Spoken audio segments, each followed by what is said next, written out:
Hola, ¿qué tal? Buenas tardes. Soy Maki Juliana, compañera de Franja Morada, y en el día de hoy vamos a arrancar con el primer repaso para el primer parcial del ingreso 2021. En este primer parcial se van a evaluar tanto la unidad 1 como la unidad 2 y hoy vamos a arrancar con el primer texto a evaluar del capítulo 1, que es el 1.2 de la profesora y doctora Leticia Luque, que se llama Historia de la institución universitaria. Este texto, una vez que lo arranquen a leer, se van a dar cuenta que consiste de mucha historia y es fundamental que lo aprendan, que puedan comprender sobre todo la importancia que se le va dando a cada una de las fechas de los periodos históricos que hacen relevancia a la constitución de la institución universitaria como tal.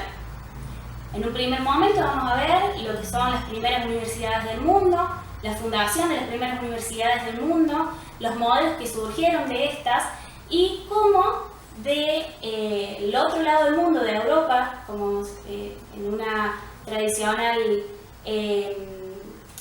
generación, se traslada el modelo de educación para la Universidad Argentina. Tenemos en principio la significación del rol de la universidad como institución de educación superior, pero sobre todo en el sentido de cuál es el rol que se le da para con la sociedad. Es un rol de transformación, de cambio, un rol político, un rol cultural, un rol económico también.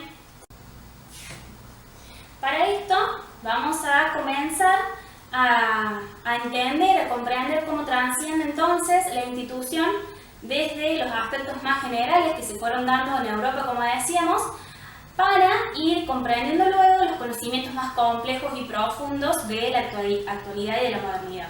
Para esto vamos a tener la definición de un autor. Es muy importante que tengan en cuenta todos los autores y las citas que va mencionando Luque, porque de esta modalidad se van a evaluar seguramente después las preguntas múltiple opción para los parciales. Por ejemplo, aquí tenemos una definición de Buchbinder que dice que las universidades actuales conforman instituciones cuyas características conservan rasgos muy antiguos. O sea que a pesar de todo, de las innovaciones, de las nuevas tecnologías que hoy en día, con las que hoy en día contamos en el sistema educativo, más allá de todo esto, se siguen conservando rasgos antiguos. Por eso el conocimiento de sus orígenes y su evolución permite explicar muchos de los rasgos contemporáneos. Esto, por ejemplo, puede llegar a ser una pregunta de examen.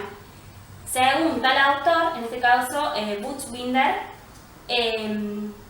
¿existen rasgos antiguos o no? ¿O las universidades o la educación superior hoy en día es totalmente moderna?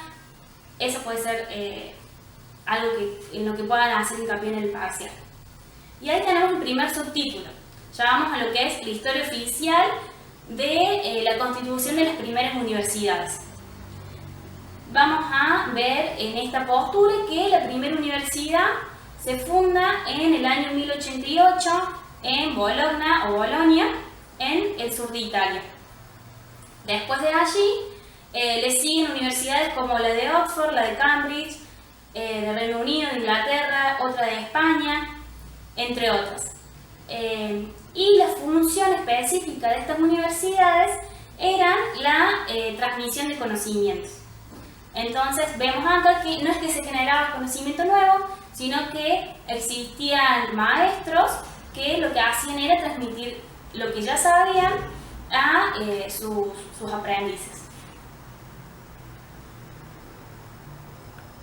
Esto también con la finalidad de contribuir a la organización de la sociedad cristiana y a la salvación de las almas. Tengamos en cuenta acá el aporte, la contribución de la Iglesia Católica, siempre considerando la parte del mundo donde se funda la primera universidad. Acá el Papa ostentaba el derecho de reconocer un centro de educación superior, o sea, estaba a cargo de la universidad propiamente dicha, y las autoridades eran religiosas. Tenían todo el monopolio sobre lo que era la enseñanza superior. comienza a utilizarse el término de universitas para nombrar y designar el colectivo, o sea, todo el conjunto en sí, el grupo de estudiantes y maestros que, bueno, el maestro transmitía entonces el conocimiento a su estudiante. Ahora vamos a el segundo subtítulo de esta parte de la constitución de las instituciones, que vendría a ser la otra parte de la historia. Habíamos visto entonces en un primer momento que la universidad se funda en Bolonia en el año 1088 y en Europa. Luego de eso, toda una serie de fundaciones de universidades, pero dentro del mismo continente. Por otro lado, y a modo de crítica también, es que luego se reconoce la creación de las primeras universidades en otros lugares del mundo y con mayor antigüedad que lo que fue la creación y la constitución de Europa.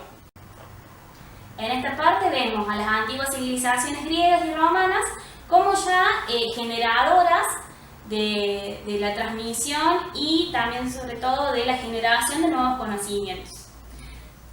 Y se va a considerar en esta parte de la historia crítica a la Universidad de Al-Qawariyyin en Marruecos como la primera universidad del mundo, fundada en el año 859.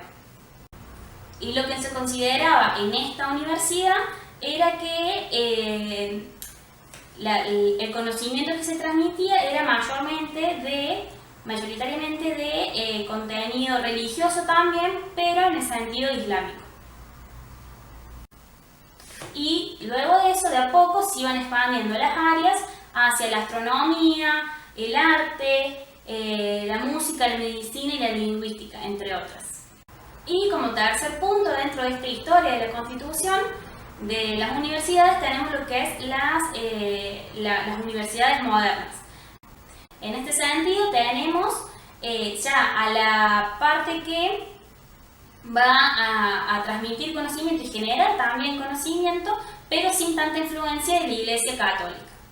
Entonces a raíz de esto vamos considerando cómo las distintas universidades que se fueron fundando luego de allí, las primeras a lo largo y ancho de todo el mundo, tenían dentro de todo el mismo propósito, la misma función, que era transmitir conocimiento, pero sobre todo también dentro de ello transmitir los valores propios de la religión, sea cual fuera, y valores que fueran a servir siempre y estar siempre al servicio de la sociedad.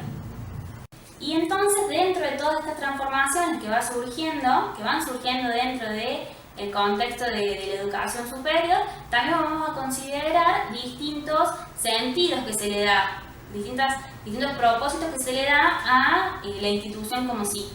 Va a pasar de ser un medio de transformación social, como lo habíamos contado, más del sentido popular, en momentos, en ciertas décadas, a pasar a ser un espacio puramente eclesiástico, conservador, que mantenía distintas clases sociales, y todos estos aspectos también van a considerar a lo que se va enseñando y se va transmitiendo.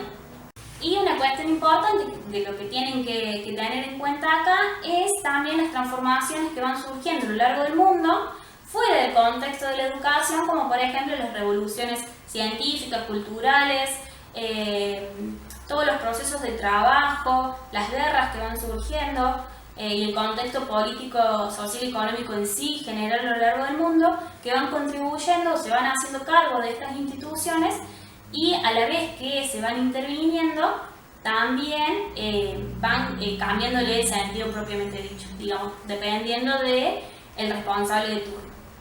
Y uno de los aspectos más importantes considerados dentro de las primeras universidades del mundo es la creación de la imprenta. Con la imprenta se posibilita la transmisión de conocimiento con mayor facilidad. Ya llegamos al siglo XIX, donde tenemos a las universidades queriendo desprenderse del poder católico, del poder religioso en sí. Entonces vamos a considerar que todo lo generado dentro de las universidades, el conocimiento y los paradigmas que de ellas surgen, van a estar está puramente al servicio y el desarrollo de la sociedad.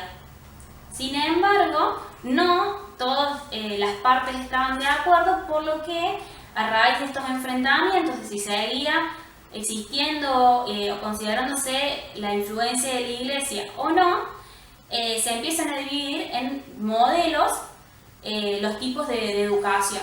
Y esto es algo súper importante y que tienen que saber sí o sí, lo que son los modelos universitarios. Estos modelos de universidad van a guiar el contenido y la fundamentación que tenga la estructura de cada universidad.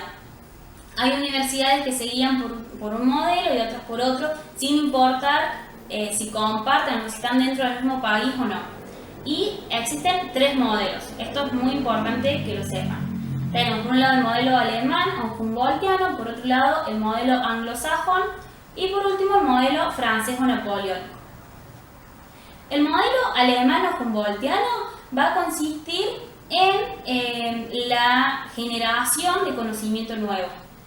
En este sentido, bueno, tiene sus bases científicas y empíricas que van a permitir la generación de nuevo conocimiento y una vez ya asegurado toda la base científica con la que se trabaja, se transmite, pero siempre generando y avanzando en este sentido. El modelo anglosajón, por otra parte, es un modelo que mantuvo las instituciones privadas, o sea, que apostaba al sector privado de la generación y la transmisión también de conocimiento. Y el objetivo también era la formación de individuos, pero en el sentido de formar profesionales siempre al servicio del Estado. Y por último, el modelo francés o napoleónico era de carácter público, pero también formando profesionales al servicio del Estado. En este sentido, la formación y la distribución de las carreras, la generación de conocimientos siempre iba a consistir en lo que el Estado y el gobierno de turno considerara necesario y prioritario.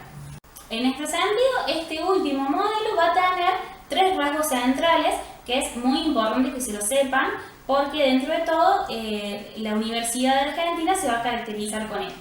Por un lado, la institución tiene carácter funcionario, que es más de lo que veníamos diciendo, porque tenemos profesionales al servicio del Estado más que de lo que la sociedad o sea, que la actualidad y la sociedad demanden.